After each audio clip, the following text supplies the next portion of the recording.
નમસ્કાર મિત્રો, આજના નવા વિડીયોમાં આપનું સ્વાગત છે। આજે આપણે વાત કરવાના છીએ એક સત્ય ઘટના, ગાયોનો ગોવાળ। ચલાળાની બાજુમાં આવેલા મોરજર ગામનું ગોધન સીમમાંથી ચરીને જર ગામની ઊભી બજારે હાલ્યો આવે છે। લીલા કંજાર ઘાસની ગાંસડીઓ સામે એક પણ ઢોર નજર પણ માંડતું નથી, કારણ કે બધી ગા માવડિયું પેટોપેટ ધરાણી છે। હવે તો એને બસ ખીલે પોગવાની ઉતાવળ છે। ગાયું પણ કેવી ફાટફાટ થતાં આવ માંથી કોક ગાયને તો વેંતના આંસળમાંથી દૂધ ટપકતું જાય છે।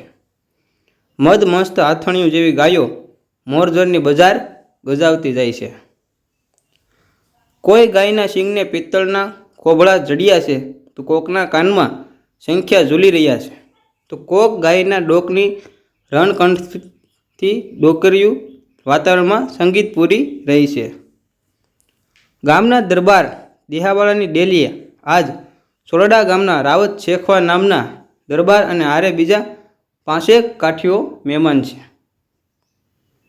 ભગવાનજી કામદારનું મોટું હાટ કહેવાય, એને ત્યાં હમણાં સ્વામીજીનો સત્સંગ ચાલે છે, એટલે ગામની બજારમાં ડાયરો આ ધણને નિરખી રહ્યો છે। આપા દેહા ગામની સરખાઈ છે, હો વાહ, આવી ગયું તો અમે ક્યાંય જોઈ નથી। જાણે નંદરાયની ગોકુળિયું છે, હો વાહ કામધેનું વાહ। આવેલ મહેમાને ગાયોને બિરદાવી।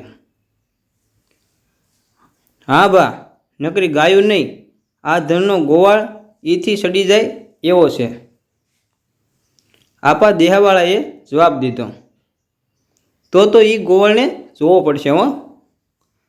ધણની પસવાડે લાકડી રમાડતો આધેડ ઉંમરનો 5 હાથ પૂરો ગોરાવાણનો ગોવાળ મરક મરક હસતો હાલ્યો આવે છે। આવીને એને ડાયરાને રામ રામ કર્યા। સૌએ રામ રામ ઝીલ્યા અને આપા દેહાવાળાએ રામને સંબોધીને કહ્યું, ભાઈ રામ, આ મહેમાનને આપણું ધણ આંખે વળગ્યું અને મેં તને વખાણ્યું કે અમારા રામભાઈના પ્રતાપે। રામ કહે, બાપુ, રબારી ભરવાડના દીકરા ઢોર સારે, વાણિયાના દીકરા વેપાર સાચવે, ખેડૂના દીકરા ખેડ કરે અને તમ જેવા ગરાસિયાના દીકરા વહતીની સંભાળ રાખે, એમાં નવાઈ નહીં। આપા રાવતે રામને ખંભે હાથ મૂકીને કહ્યું, હાસુ ભાઈ હાસુ, પણ અમે એક વાત સાંભળી છે કે જરનો રામ રબારી તો ગોવાળોમાં બીજો કાનુડો છે, એને સાદે તો માવડિયું ખીલા તોડાવે। દરબાર સામું જોતા રામ રબારી બોલ્યો, બાપુ, એ તો કાયમનો વસવાટ ને, એટલે મારે માવડિયું આરે એવા હેત છે। વશમાં આવીને આપા દેવાવાળાએ કહ્યું, હા બા, વાત હાસી, પણ પારખું તો અમે નથી કર્યું, હો। તો થઈ જાય આજ તમારા ગોવાળના પારખા। આપા રાવતની હારોહાર સ્વામીજીને પણ વાતમાં રસ પડ્યો, એટલે એને પણ ટાપસી પૂરી। તમાશાને તેડું ન હોય, માણસો ભેળા થવા લાગ્યા।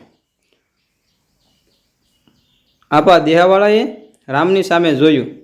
વાણી અને વર્તનમાં ગરવો એવા રામ ગોવાળે પોતાના દરબારને ઈશારાથી આશ્વાસન આપી દીધું, પછી બોલ્યો,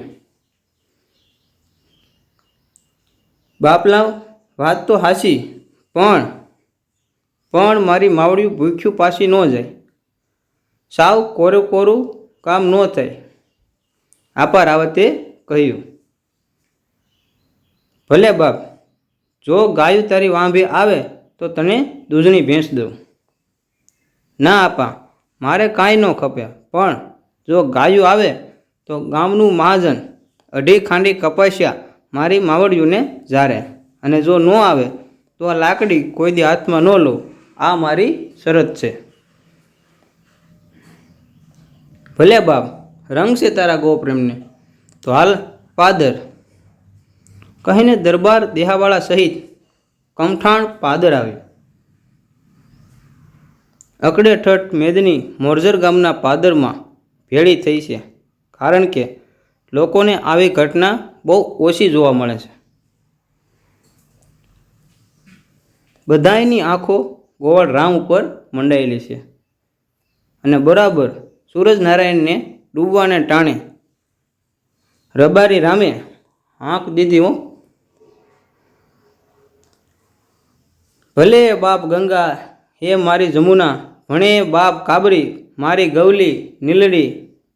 કોઈ ભક્તનો નાદ સાંભળીને જેમ ભગવાન વૈકુંઠમાંથી દોડ દેતોકને દોડી આવે કે દ્રૌપદીના શિર પૂરવા કાળિયો ઠાકર આવતો હોય, એમ કોઈ ગાય ખીલા હોતી તો કોઈ લોઢાની સાંકળ હોતી, તો કોઈ ધાવતા વાસરું છોડાવતી, કોઈ હજુ ઘરે પહોંચી નહોતી.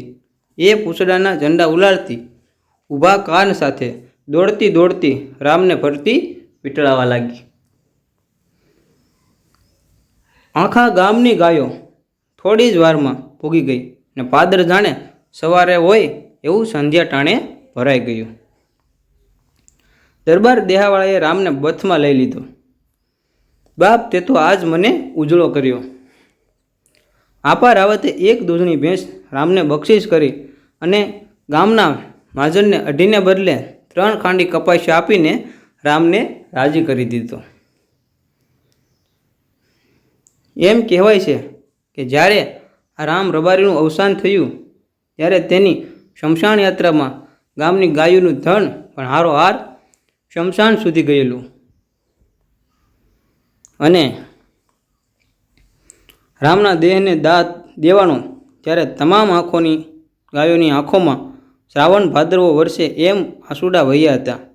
આ દ્રશ્ય જોનાર કેટલાક વડીલો હજી પણ જીવે છે.